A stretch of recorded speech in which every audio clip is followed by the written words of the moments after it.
un video complementario sobre la denominada muerte civil, conocida también como ostracismo.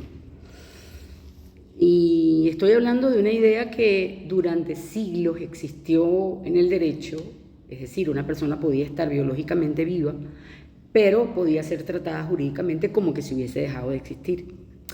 Se le privaban de derechos, se le arrebataba la capacidad jurídica, se le excluía de la vida pública. Por supuesto, bajo los estándares contemporáneos de derechos humanos, una privación total y permanente de la personalidad jurídica es incompatible con la dignidad humana y el debido proceso y el Estado de Derecho. Pero hay algo más inquietante, porque aunque la muerte civil ya no pueda presentarse abiertamente como una institución jurídica, puede reaparecer, y lo hace en Venezuela como práctica política, es decir, por vías de hecho. Ya no hace falta declararte muerto, basta con que nadie pueda reconocerte como ciudadano.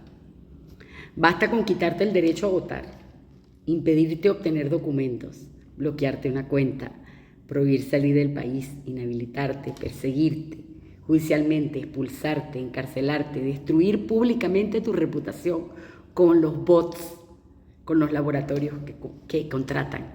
Basta con convertirte en alguien que existe físicamente, pero que no puede ejercer plenamente sus derechos. Eso es lo que podemos llamar en términos contemporáneos ostracismo político o muerte civil de facto. Y cuando esa maquinaria alcanza a millones de personas, presos, exiliados, perseguidos, inhabilitados, migrantes, ciudadanos privados de derechos, ya no estamos ante casos aislados. O sea, no es el caso de María Alejandra Díaz Marín o de Andrés Giuseppe. Estamos ante una fractura profunda de la ciudadanía. Giorgio Agamben utilizó una expresión estremecedora: la nuda vida.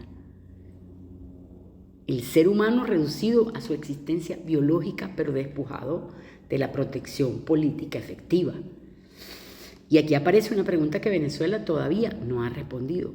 ¿Qué ocurre cuando millones de ciudadanos viven en un limbo político y jurídico? Porque una persona puede estar fuera del territorio nacional y seguir siendo venezolana. Puede estar en el exilio y seguir teniendo derechos.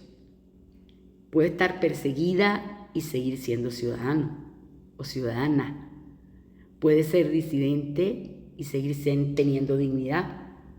Pero cuando el sistema consigue que esa persona no pueda votar, no pueda ser escuchada, no pueda defenderse, no pueda acceder a la justicia, ni siquiera pueda hacer valer sus propios documentos, entonces la ciudadanía comienza a convertirse en una ficción.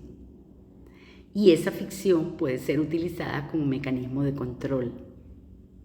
Te callas o te aplico el ácido. Porque quien está excluido políticamente puede ser obligado a negociar desde una posición de extrema vulnerabilidad. Ese es el verdadero peligro.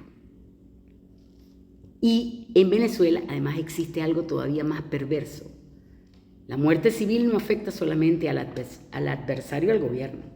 También puede ser ejercida por estructuras políticas, mediáticas, económicas, digitales, de esa oposición contra quienes se salen de la línea oficial de sus propias cúpulas. Que me lo digan a mí. Las huestes de María Corina Machado, cómo nos atacan. Y aquí encontramos en un terreno que incomoda a muchos, porque en Venezuela se ha construido una lógica binaria. O estás con ellos, o eres enemigo. O eres chavista, o eres antichavista. O repites el discurso de la cúpula podrida, de la casta, o eres un traidor. Y quien se atreve a decir, estoy en contra de la represión del gobierno, pero también estoy contra el entreguismo de determinados sectores opositores, queda atrapado en tierra de nadie. ¿Qué es lo que nos hacen a los sectores nacionalistas, disidentes? Ese es el problema de quienes defendemos una posición institucional. Nos quieren obligar a escoger entre dos maquinarias. Y no, conmigo no cuenten para eso. La Constitución no tiene partido. Los derechos humanos no tienen partido. La soberanía nacional no tiene partido. La dignidad tampoco. Por eso debemos hablar de la doble exclusión, porque ser mujer en política ya supone enfrentar obstáculos históricos, misoginia, paternalismo, descalificación, ataques personales y el permanente intento de reducir la discusión política a la vida privada de la mujer. Pero ser mujer y además disidente de las cúpulas podridas puede convertirse en una doble condena de los dos polos, porque entonces ya no basta con desacreditar tus ideas, hay que desacreditarte a ti. Te convierten en loca, traidora, vendida, colaboracionista, divisionista, agente, quinta columna, cualquier cosa que permita evitar la discusión de fondo. Y cuando eso no funciona, entonces aparece la maquinaria.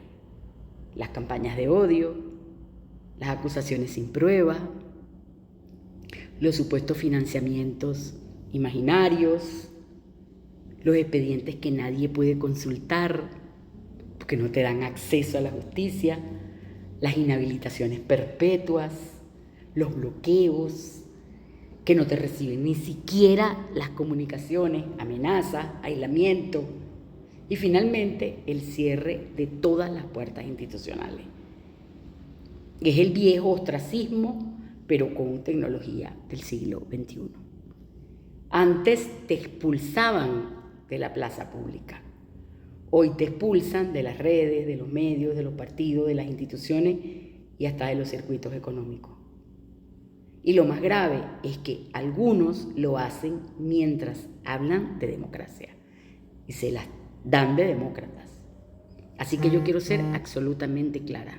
Ningún sector tiene el monopolio de la dignidad. Ningún dirigente puede presentarse como representante de la mujer venezolana simplemente por ser mujer. Lo siento. A mí no me representa quien pidió invasión para su país.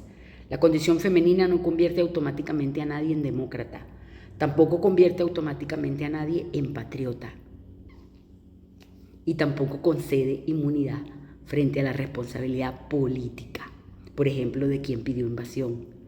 Porque una cosa es condenar los ataques a la mujer, que debemos hacerlo siempre, y otra cosa muy distinta es utilizar la condición de mujer como escudo para impedir cualquier crítica política. Las mujeres no necesitamos tutores políticos, necesitamos igualdad ante la ley, necesitamos libertad, necesitamos instituciones fuertes, necesitamos poder disentir sin ser destruidas y necesitamos poder equivocarnos políticamente sin que eso autorice a nadie a despojarnos de nuestros derechos, como han hecho en el caso nuestro. Porque aquí hay una trampa. Unos dicen, como eres mujer, no puedes ser criticada. Y otros responden, como eres mujer y disidente, puedes ser destruida si nos da la gana. Ambas posiciones son profundamente paternalistas. La mujer venezolana no necesita ni privilegios ni condescendencia. Necesita ciudadanía plena. Y ciudadanía plena significa también responsabilidad. Eso hay que reconocerlo. Por eso tenemos que hablar de soberanía. A las que no les gusta hablar de soberanía, porque resulta francamente extraño escuchar discursos sobre la dignidad nacional de personas que al mismo tiempo guardan silencio frente al despojo de los activos venezolanos, frente a la deuda, frente a los salarios de hambre. Resulta extraño hablar de soberanía mientras se celebra la intervención de potencias extranjeras en nuestros asuntos internos. Y resulta todavía más extraño que algunos pretenden convertir la política exterior de otros estados en una especie de religión. No, están equivocados. La soberanía no puede defenderse solamente cuando conviene. Entonces, ¿cuál es mi invitación? Si la soberanía es un principio, se defiende frente a todo. Frente al gobierno, cuando viola los derechos, o frente a cualquier potencia extranjera.